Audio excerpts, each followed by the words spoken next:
Hi, how are you? Welcome back, El Rush Bowl, serving humanity simply by showing up. President Trump is on Jeff Sessions' case again. He's now demanding Jeff Sessions investigate Obama. And I have to tell you, folks, this makes total sense to me. And I want to go to audio soundbite number 4. I need to thank Sean Hannity.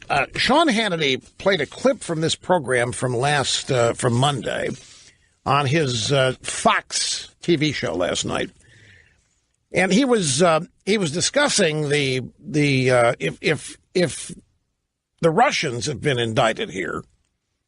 And by the way, the Russians indicted in this Internet research group, the Russian government is not affiliated with them, not officially.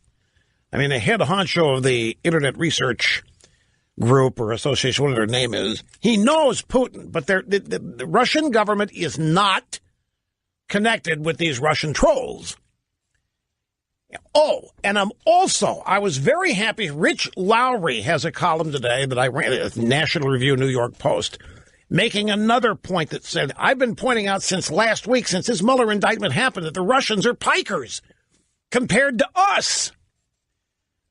Do you know that the Hillary campaign spent over $1 billion, the Trump campaign just under $1 billion, so just figure $2.5 billion on the campaign. The Russians spent $2 million, and the most of it came after the election. Most of their Facebook money was spent after the election. Facebook admitted this. The Russians were a drop in the bucket compared to the disinformation, the lying, stinking social media that's run by Americans out there. The difference is that since the Russians are foreign, that makes what they do illegal. But because of the First Amendment, Americans can go anywhere and say whatever they want. And the amount of disinformation and the lying and the stinking and the endless parade of human debris that's all over social media dwarfs whatever the Russians weren't doing anything that Americans haven't been doing on social media for years. And yet all of this focus on the Russians tampering in our elections. As I say, CNN is out there trying to track down people who were fooled by the Russians. What do you mean fooled by the Russians? CNN needs to be tracking down people fooled by CNN. CNN got fooled by the Russians. CNN, MSNBC are there promoting the anti-Trump rally after the election, the Not My President rally that the Russians did set up. The Russians sponsored it. There's CNN, MSNBC promoting it and urging people to go. And then when the event happens, CNN's there and making stars out of all the attendees. I mean, they were colluding with the Russians in an anti-Trump rally. CNN. The real collusion, as everybody knows now, is Hillary Clinton and Fusion GPS and the law firm they used as the cutout, Perkins Coie, C-O-I-E. They were the paying agent. You bring the law firm in for attorney-client privilege. So Hillary commissions essentially a work of art, the dossier.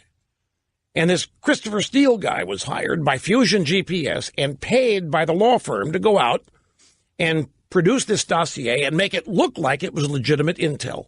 And then John Brennan, CIA, and Clapper at National Defense, they all worked together in acting like it was legitimate intel. They go get a FISA warrant to surveil Trump based on this dossier, which is a political opposition research. Look, you know all this.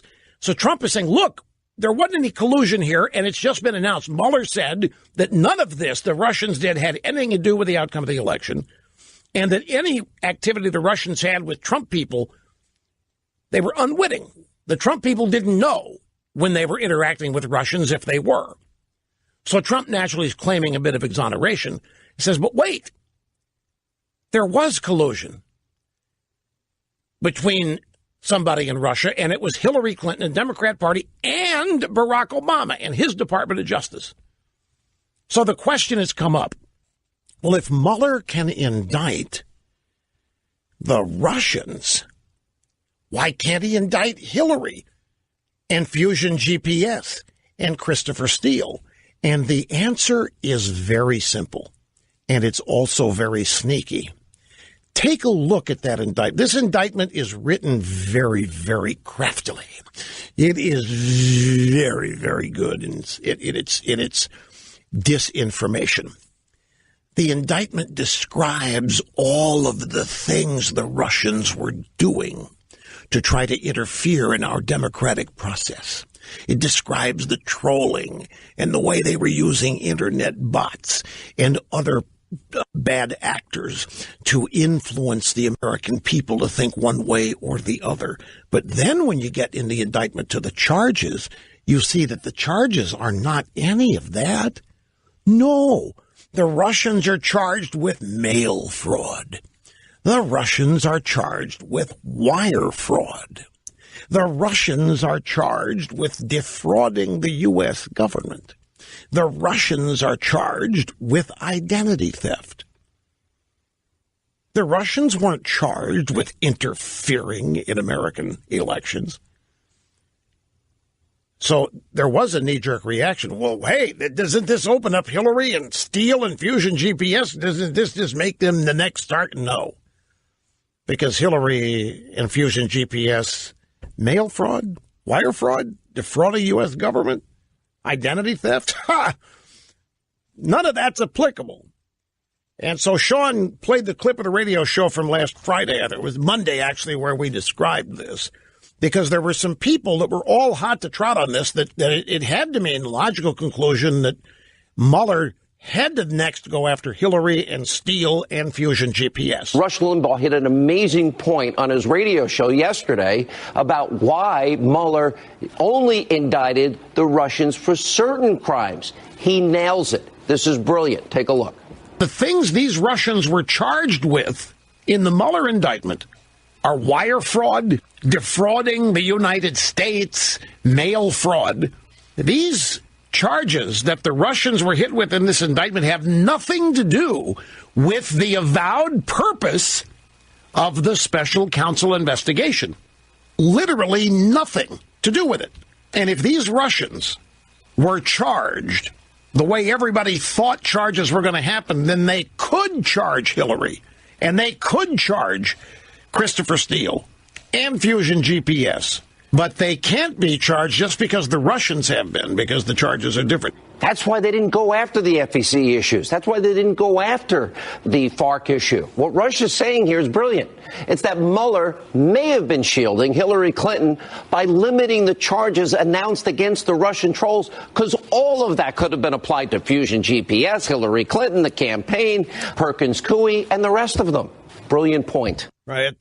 And that should have been an indication. Thank you, Sean Hannity. This is a great indication of what Mueller is doing. He is protecting the Democrats in this.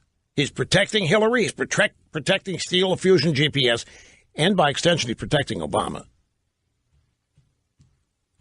And so this is, it's very understandable that Trump would now say, Jeff Sessions, where are you, buddy? It's like the fourth time I've had to ask this. Where are you? Why aren't you investigating Obama and his administration and Hillary? There's real collusion with the Russians there. And, of course, there is. So I just have to remind everybody, the answer to all of these questions, why doesn't Mueller do this? Why did Mueller do this? Trump remains the target. He has always been the target. He will remain the target. The express purpose of what Robert Mueller and his investigation are up to is getting rid of Donald Trump. That was why the special counsel was hired. That was the intention of James Comey after he was fired. He wanted a special counsel. He wanted Mueller. He got it.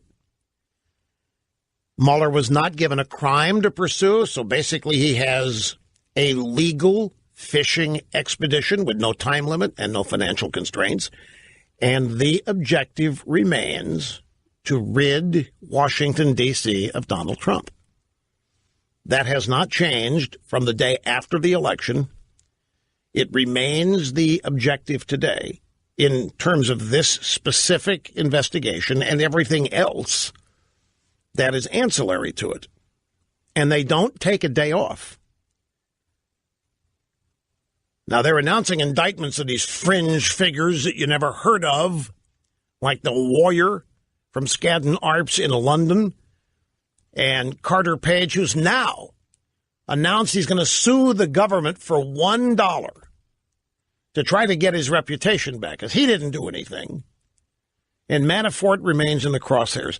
But none of this that has been indicted, none of these guys did anything during the Trump campaign. All of this stuff predates the Trump campaign and certainly predates the election. Special counsel is hired. Somebody is going to be charged. Special counsels don't close up shop after 2 or 3 years, say, you know what? We didn't find anybody did anything wrong. It never happens. And so you announce the small fry, and it creates eager anticipation, and it builds the excitement for when the real action is coming. And what I think the real action is going to be is an extensive report on all that Mueller has found. It will not be an indictment of Trump. What there will be, essentially, is a document that people like Adam Schiff can use to begin impeachment proceedings in the House. And all of that predicated on the Democrats winning.